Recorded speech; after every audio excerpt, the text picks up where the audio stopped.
ముఖ్యమంత్రి రేవంత్ రెడ్డి చిట్చాట్లో పాల్గొన్నారు. నిన్న బీఆర్ఎస్ పార్టీ రజతోత్సవ సభను ఉద్దేశించి అనేక వ్యాఖ్యలు చేశారు. మాజీ ముఖ్యమంత్రి కేసీఆర్ ప్రసంగం గురించి కూడా అంతా హుష్కాకి అంటూ మాట్లాడుకొచ్చారు. ఈరోజు చిట్చాట్లను మాట్లాడుతూ కేసీఆర్ మోడీ అవసరాలకు అనుగుణంగా మాట్లాడతారు.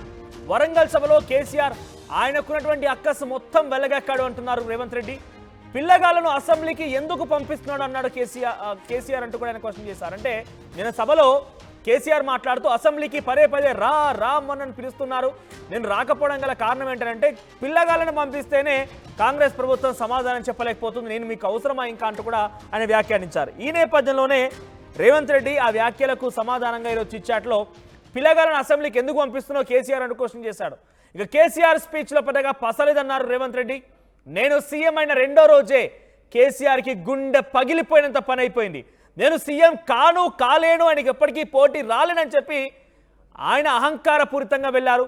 కాబట్టి నేను సీఎం అయినటువంటి రెండో రోజే అటు కేసీఆర్ గుండె పగిలినంత పని అయిపోయిందని చెప్పి ఈరోజు చిట్చాట్లో రేవంత్ రెడ్డి మాట్లాడుకొచ్చారు.